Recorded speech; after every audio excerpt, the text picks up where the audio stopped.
Hey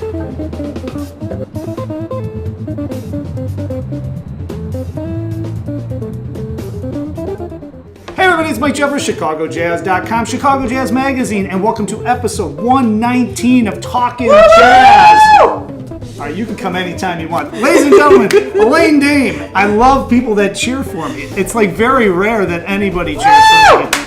All right, that's it. So from now on, Elaine's going to be the special guest. Hopefully we have something to talk about at episode 400, but who cares? Sorry, I digressed. All right, January 2019. I cannot believe we are in January 2019. Elaine, I've wanted to have you on the show. I'm glad we're making it happen. I'm so excited to be here. I mean, we've known each other for a very long time. A very long time. You have been performing, well, we're not that old, so not that long of a time, but long enough time. Quite a while. You were around when I was just getting started. I was. Yeah, because I remember we did a gig at Pops for Champagne. We also did a gig. Now we're digressing. We also did a gig at the Prudential Building in the Plaza Club. I remember. Remember that? Yes. That was your first gig? That was my first gig. That was your first gig? Yes. Wow. All right, we're going to get into that. So let's set this whole thing up, though. So I'm here with Elaine Dame, unbelievable vocalist, right? Incredible musician. And you, which is what I love.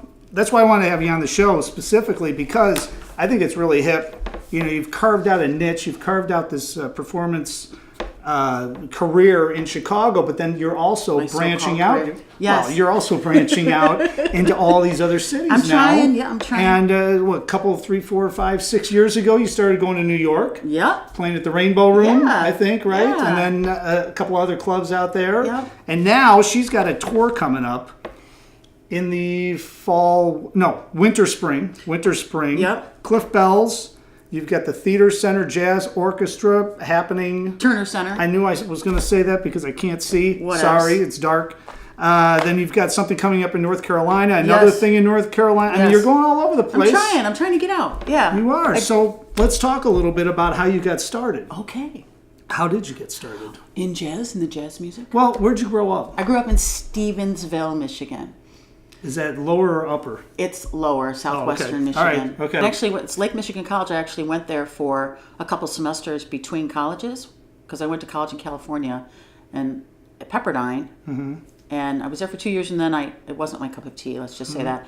And then I decided to go back to Michigan and work for a year, get my GEDs out of the way, and then come back to California, and I went to Cal State. I ended up at Cal State Northridge. Oh, wow. Yeah. Were you studying music? Well, no, I was studying, they had a theater repertory program. Okay. I was studying music at Pepperdine. I was there in a vocal and classical flute scholarship. So I was majoring in theater and minoring How did you in music. decide to go there for that? I mean, that's there's a lot of places to go. I mean, for that, was that one of the best spots to go? Well, or it was just kind of random. I wanted to be an actor at the time, so I thought I had to be on either coast. So sure.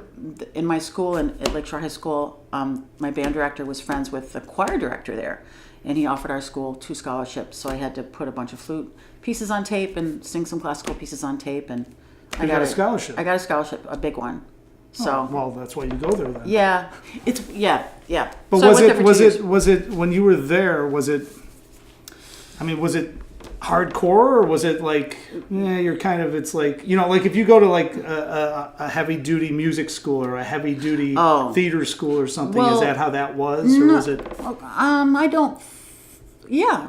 Yeah. In some ways, yeah. I mean, because I was majoring in theater and minoring in music, but since my scholarship was music, I had to take voice lessons, I had to take piano lessons, I had to be in the woodwind ensemble, I had to be in choir, I had to do all these things, plus I was also doing theater too. Yeah. So. That's pretty hardcore. Yeah. Yeah. Yeah. So you're getting it all together then. Yeah. So you actually performed in plays, you were doing musicals, you were doing dramatic roles. Yeah. Yeah. Wow. And musical theater. Yeah. Yeah.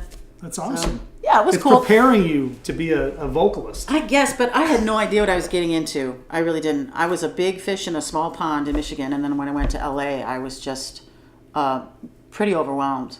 Really? Yeah, and I stayed there for a long time and tried to give it a go, and I just was like, I'm done here. And I kind of got tired. Too many people or too much competition? Too much competition. It was just too hard, and I missed the Midwest. Yeah. I missed the Midwest. You're young, you just want to get the hell out of where you are, and then when you get older, never coming back. I want my mommy. Well, but I also think that if you're in that kind of a situation after 2 years, obviously you know this. A lot of people here know this. you don't need a degree to be a performer. Oh, good You're either Lord. good or you're not good. I mean, there's Yeah. like two choices. Yeah. So you can get all your stuff together, and once you burn out there, you come Right, back. It's not like right. you wasted your time, right? No, you got I a mean, lot out of it. yeah, I mean, yeah, I don't regret it. I Yeah. don't regret it because I needed to try. Mm-hmm. But then when I moved here, I scoped out all the theaters. My Aunt Kathy, who lived in Oak Park at the time, drove me to Chicago, and we went to all the theaters in the city, all the big equity houses. And I just would walk in and knock, hey, it's me. I'm from California, and I'm just wondering what the scene is like. And all these people sat down in their offices with me. Really? Yes. See? Yeah. It's the Midwest. Yeah. I mean, it was pretty incredible. I went to Steppenwolf. I went to the Goodman. I went to all kinds of places. Wow. And people were, like, oh, yeah, sure, I'll talk to you for a few minutes and let me know. So I thought, this place is great. Chicago is a great theater scene, which it does, and I did a lot of theater for a long time. But then I got tired of that sort of, waiting tables during the day and doing shows at night, and I did it for years on a loop. And I did some Right, great right. theater things, and I worked with some great people and some great companies, but I definitely wasn't making a living, and I was just like, ugh. Yeah. So And you never got equity, right? You never got your No, card or anything? no. Yeah. And I still do. That takes a lot to do. Yeah, too. yeah. I still do some commercial work and industrials and stuff like that, but it's not my main focus. So Yeah. it's nice to have that. And I'm so much more relaxed now when I go on auditions because I'm like, hey, Yeah, I don't right? care. You don't care. Yeah, so yeah. So, and I did this book called The Artist's Way. That was what got me into jazz singing. Okay. Yeah, so. The Artist's Way. The Artist's Way. It's kind of a cult underground book that started in the 1980s by this woman named Julia Cameron. And she lived in Chicago, and her and her partner, I forget his name, Mark something, they were conducting these creativity workshops in the Unity Temple, I think. That That's where it sounds right. started, Yep, that in sounds Rogers right. Park. Yep. Yeah, and it's just a workbook, basically, which helps you get past all the weird crap that's in your head. I still think about it to this So it's kind of like a workbook where you can work through it. You do Yeah. do exercises. You do exercises, you and- do this stuff called morning pages, which I still do. That's great. Yeah. So it's like I do something, man, every single morning. I write certain things down and Yeah. get my brain together before I Yeah. deal with everything else. Yeah. It's good to do. I mean, It is. if you look at every successful person, a lot of them have morning rituals, and that's Yeah. usually one of them. Somebody's journaling, somebody's writing things down, somebody's getting their thoughts out. Yeah. So it sounds like that's Yeah. something that stuck with you. It did. It's a powerful tool, and I'm not a woo-woo kind of person, Right. But I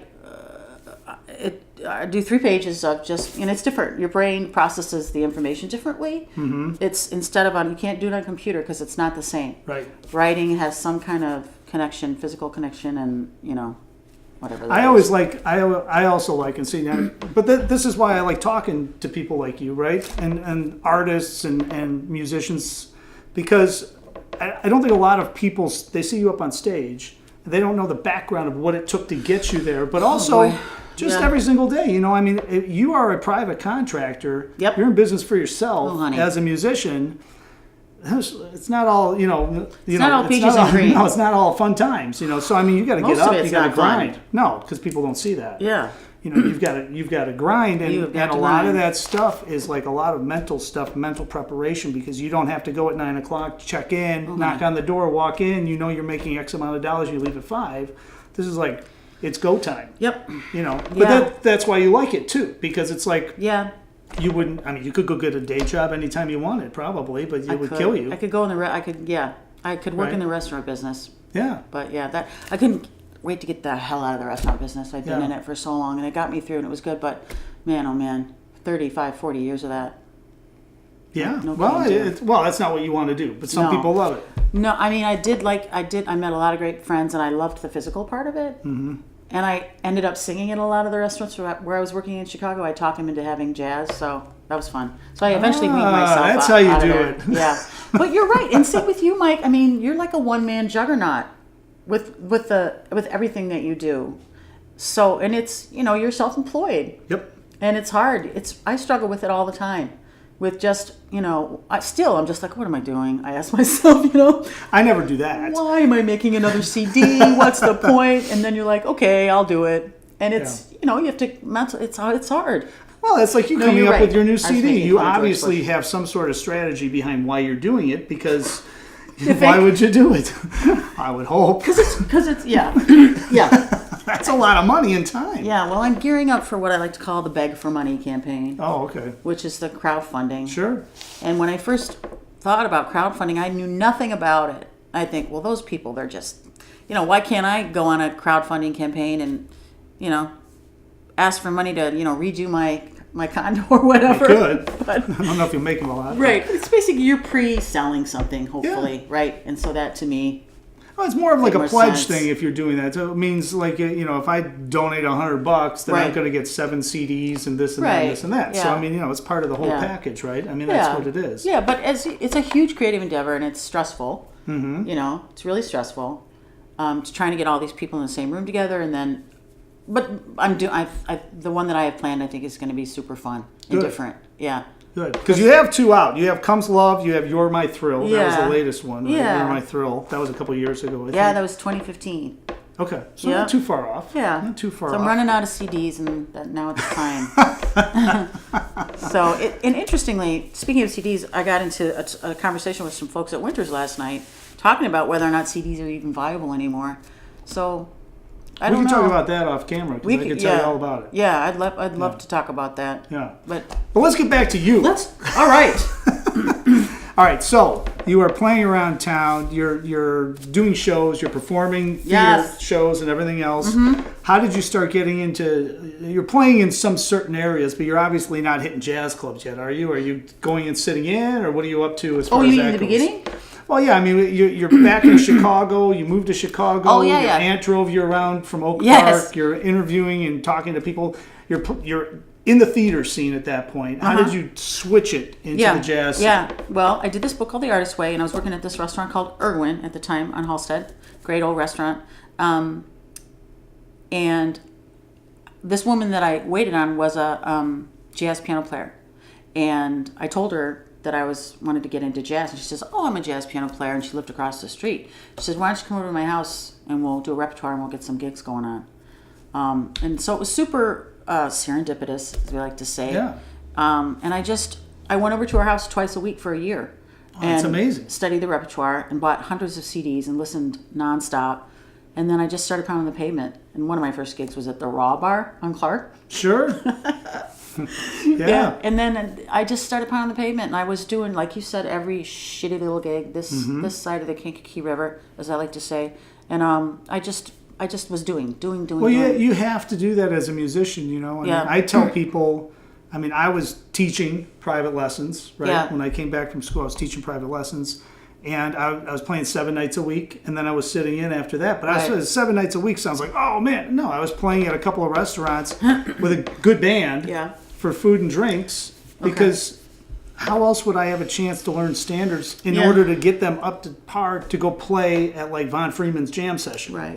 I'm not Yeah. walking in there Right. not knowing tunes, so Right. that's the way you have to do it. Yes. And if you You can do. have a little venue, that's what you do. I mean, Yeah, you it's do. part of the whole deal. And that's the thing is because I'm kind of grateful that I did not go to school for jazz. I learned on my own, and I'm obviously still learning. But I learned from imitating all the great jazz singers, and I still do that. Hopefully I have my own style now. But I listen to Carmen McRae incessantly, and Nancy Wilson and Ella and all those people, and I just learned how to swing. Yep.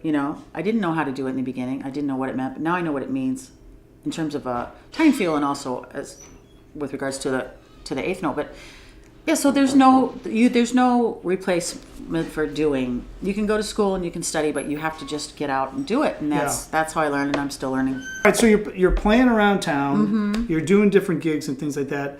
So the first gig that you played, like actual gig, was at the Plaza Club.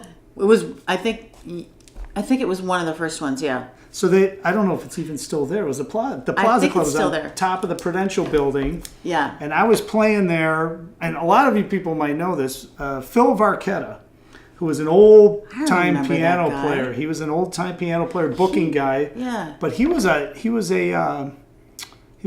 advertising. He was in advertising. He made millions of dollars in advertising, Okay. but he loved playing. So he had these contracted gigs. So he was he was the contractor at the Plaza Club. Okay. And so I was playing up there. Okay. And Phil was on that gig, I think. Phil was on that gig that you played. Was he? Yeah. Got it, I And then remember. another bass player and myself. And that's the first time I met you because you were playing flute and singing. Oh yeah, they didn't. It's funny. I don't know if I should say this, but I'm going to say it anyway. So the only reason I got that gig is because I had a friend whose boyfriend was the GM Oh, okay. of the All club. right. And so I said, yeah, you should come sing. There's a trio. You should come sing. And back then I didn't know the rules. I didn't know the etiquette. And they weren't particularly happy to have me. Phil Yeah. wasn't. Oh, Oh, the Plaza Club wasn't happy. no, the to Plaza have Club was happy and the Oh. guests were happy, but the trio. you. Well, I was in the trio. They're like, who's this chick singer? That And was Phil. yeah. Yeah. And it was it was Doug Hayes. Oh, Doug Hayes. Doug Oh, Hayes. yeah. He was actually really nice to me. But I could tell that he was kind of quirky. Was that when Ken Spur was up there? Yes. Okay. Yeah. Yeah. Because I played with Ken and Yeah. Nick Tuntis used to Yes. be on it and Yes. Ken and all that stuff. Yeah, but I didn't know like that was not a good idea. Like I would never do that now. Right. I would never just like Hey, I'm here. yeah, the GM was like, yeah, this girl's going to sing with you now. They were like, what? And I didn't know. And they were all kind of vibing me and kind of pissed at me, I think. And I was just like, here I am. So maybe that was the first time because you played with Phil too, right? The older, he was bald. He was like 90 years old. Played Yeah. piano. You did something because that's Yeah. the gig I was on. Okay, God, I And don't Phil really used to remember. book Ken Spur up there every Saturday night. Okay, yeah, yeah. And then Ken hired me sometimes to play Yeah, up there, okay, but yeah. I would play with Phil. Yeah, I was too dumb to even know that they were, it's Yeah. like they pushed me off to the edge. Literally, I was there was a stage and that they were all on and they pushed me in the back. They're like, you stand over there. So seeing that, You'll I'm like, sound, oh, you'll okay, sound here much we go. better over there. Yeah. So I had to learn the etiquette. I didn't know the etiquette. Yeah. And I remember too at Pops when I first started, I got a gig, and that's another thing. I emailed Craig for years and years. I would send him a card and send him an email. I'd stop in, I'd write him a letter, I'd do this, and I got booked there after 2 years of doing that. So it's that kind of Persistence. yeah, and I never took it personally that he Right. didn't. I think that's the mistake that a lot of musicians make, and I can see that now having been the talent coordinator at Winters, that it's never personal. You know what I mean? Right, yeah. It's never it is personal. what it is. I remember someone recommended that Rob Amster be my bass player because I didn't know anybody. Sure. And I said, try Rob. And I remember calling him up and asking him if he could rehearse. And he just kind of laughed at me. He just kind of giggled.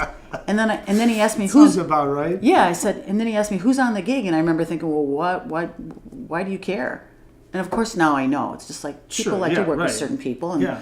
in certain things. But, there's so much to learn about it that you just can't learn except No. from doing it. No, right. Exactly. And I just remember. Exactly. Well, Rob was super I nice played to on me one of too. those gigs with Rob. Yeah, Yeah. that's the one. I was at the old Pops for Champagne Yeah. up north. Yeah. So you just kind of kept grinding I and kept grinding and grinding. grinding. So are you Yep. making a living at this point doing this? Or are you still Oh, waiting yeah. tables? Or what are you up to? Oh, at that point, I'm still waiting tables. Okay. Part time. Yeah. And I lucked out because I sprained my ankle. I was dancing at a bar, and I jumped. Were you working at the bar or you were just kind of partying It at was the a gay bar? bar, and I was like, gush, gush, gush, gush. That's what everybody's doing Yeah. now, right? Everybody's Yeah. having a good time. And I had these big boots on, and I jumped off, and I went, my ankle sprained, and I was intoxicated at the time, so I didn't notice, but I woke up the next morning with this huge, thing, and I couldn't work. I couldn't wait tables for weeks. And so I thought, 'Cause screw you it. can't walk. I couldn't Yeah. walk. So I got in front of that computer, and I spent the entire day and night for weeks in front of that computer. And I got one of the house gigs at the Fairmont Hotel. Okay. Because at the Just time, by pounding out emails and Yes. connecting with people. And yes, and I just sent them all to all the hotels.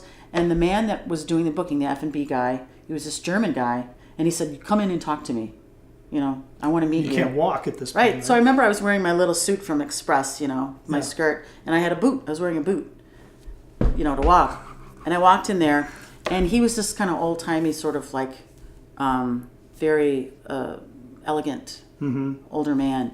And we talked, and I told him that I was German, and that I'd been to Germany. We talked about Germany, and I was like, Now you're in. clinched. So I was in, yeah. So that was a great gig because I worked there 3 to 5 nights a week when they had live jazz in all those venues. Right. Yeah. That was a huge thing for a lot of musicians. Mm-hmm. Back before 9/11, all the hotels, as you know, had live music, and there were so many musicians working then. Oh, yeah. And Well, I was, 2 or 3 nights a week at the Peninsula for 4 years. Yeah. I Yeah. mean, not even thinking about it. It was Yeah. like, phew. yeah, so I was so naive. I had no idea that this was going to end.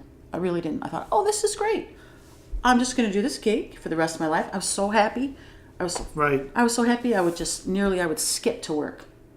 because I had the day off and I would get my nails done, or I'd work on my music, and then I'd be like, here I'm going in to sing at Entre Nous, and I'm going in to sing here and this, and it was great, and I was making a really good living. Yeah. I was waiting tables at the time at the North Pond Cafe, working on the weekends, and it was just ridiculously busy in the summertime because it's in the park. Well, North Pond is, yeah, that's crazy, yeah. Yeah, super fancy, and like people would, kill their young for a seat out on the patio, and it was kill or be killed, and I made hundreds of dollars at that place. You can't do that, I don't think, unless you're at a steakhouse in Chicago anymore. Right. But I made $300 a night at that place, twice a week, and I saved a huge chunk of money in one summer and made my first CD. Oh, that's awesome. Yeah, and I remember people telling me, "What are you doing? Right. Why you can't do that?" I remember a bass player I was working with was just like, "Are you crazy? Don't throw your money down the toilet." Right.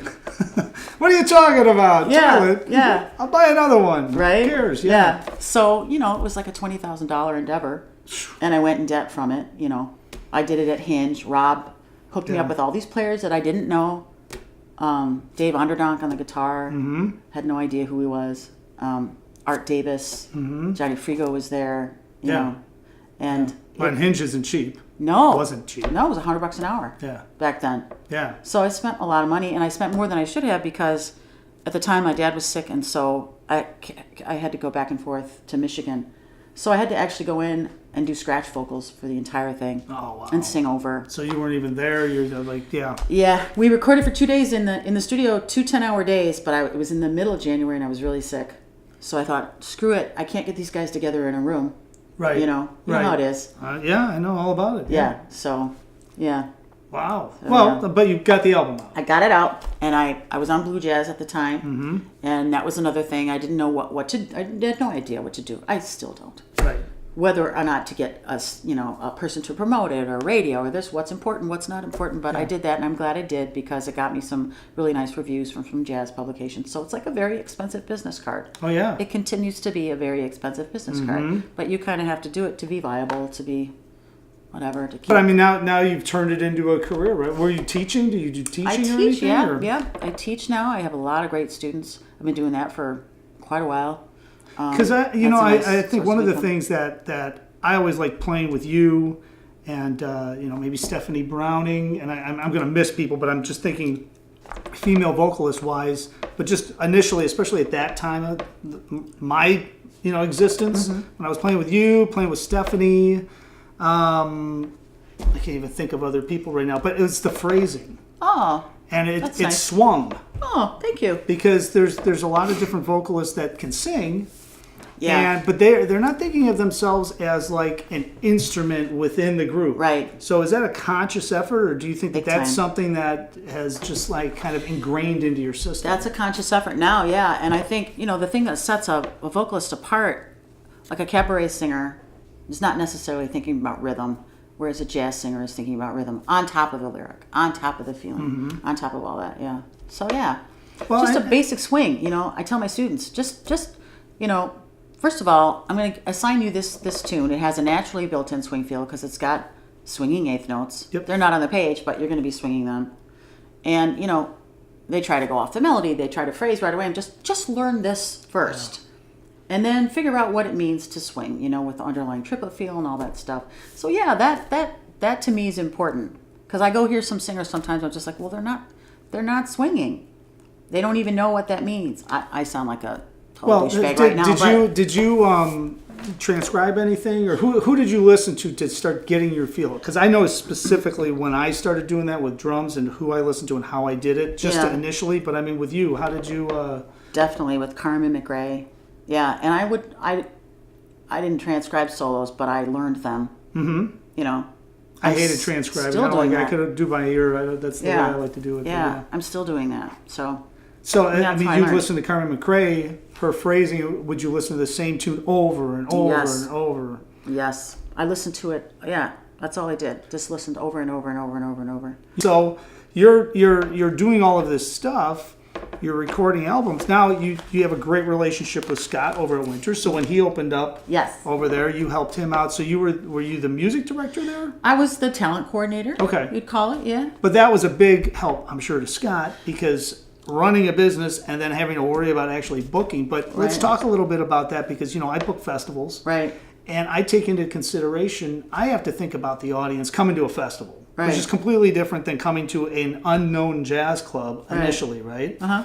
So that has to be stuff that goes into your mind because if you're programming music 5 nights a week, six nights? 6, right? Yeah, he's taking Monday off. Yeah. So you're programming that. You have to be changing things around, but you Right. still have to be driving business. So that has Right. to be something completely different maybe than what you had done in the past, even if Oh, though yeah. you were booking things at different places. Oh, right? yeah. I mean, 'cause You mean gotta you're be- talking about my job at Winters? Well, I'm just talking about, we can talk about Winters, but I'm just talking about like you're taking a brand new club. Right. You don't know who's going to come in there. Right. And you have to try to put together, an eclectic group of Yeah. artists that might draw people Right. to Right. bring people in Yeah. on a regular basis. That to me is like way different than the festivals Oh, that I've right. booked Of because course. I I know see. that there's at least going to be 2,000 people Sure, hopefully sure. showing up Yeah. if it doesn't rain. Yeah, it's a difficult endeavor to say the least. Yeah. But Scott had a pretty specific vision about what he wanted in terms of the programming, and there were a lot of people that he didn't know that I turned him on to Sure, that are that's now it, playing yeah. there regularly, and there was just obviously it was a huge endeavor, but I mean, that's the thing that I'm fascinated about, and it's got to be the hardest thing is that he's opening up a brand new club. There's no audience, Yeah. which means there's no audience. So Yeah. I know he's got a full bar. I know it's an awesome space, but I mean, after 3 or 4 days, you can't have the same type of music in there. You can't have the type blah blah blah blah blah, right? So that to me is a huge undertaking. So how do you think that helped you from the perspective of now when you go play other places Yeah. outside of Chicago Right. even? Are you thinking about your repertoire a little bit differently? Are you thinking about different things to do because you're trying to engage the audience maybe Yeah. differently since you came from that other side? Yeah, well, a lot of it at Winters was trial and error, trying things Oh. and seeing what they work, obviously, and what doesn't. But I obviously learned a lot from that job, and it was incredibly stressful to be in that position with your peers. Yeah, well, somebody's going to be mad at you at some point. So Yeah. it's not, Yeah, it that's is just what a it is. given. And in the beginning, I think I was a little too generous. I hate to say it, but with people that would come to me and they would ask me, what do I do? How do I do it? And I would try to tell them how to Sure. put an EPK together and how to do that and what to do. And it's just like, I had to step back because that's not my job and I don't have time for that. Nope. You know what I mean? I don't have I time know. for that. But I wanted to go out of my way to try to encourage people because I know what it's like to be in that position. But what I do know is that if you're this incredible musician from New York or wherever, it doesn't matter. Your musicianship, unfortunately, is not going to get you into a club unless you're a Right. huge name, right? Well, and even a huge name might not draw everybody to a certain club in a certain space in a certain area, whatever it is. Exactly. So you can get all the information at ElaineDame.com. That's correct. You can check out all these different dates. Obviously, we're online here. We're on social media. She's at ElaineDame.com. So she's going to be at Cliff Bell's in Detroit. She's going to be at the Turner Center. Turner Center in Des Moines. She's going to be in North Carolina a couple of times. She's got something coming up potentially in LA I do have a date in March. just announced. Oh, yeah? Yeah, I'm going to be playing at Upstairs at Vitello's, it's called. Yeah. Okay. Yeah. In It took LA. me like 8 months to get that gig. What's the date? Yes. Do you have a date? I can't remember. It All right. just It's was in yesterday. March, so you can get it all at Announcement ElaineDame.com. coming, yes. And then, of course, the first Thursday of the month at Winters Jazz Club. Yes. And at Boulevard in the West Loop. And probably a lot of other spots, too. So make sure you check that out. Elaine, I'm glad we finally Mike, had you come down to the hot thanks dog for stand. having me. Oh, it was my pleasure. It was super fun. It was. It was awesome. And, of course, this is how I always end it. But since you're performing all over, too, if Elaine doesn't see you somewhere soon and I don't see you somewhere soon, hopefully we both will see you somewhere out on the scene. Come on out.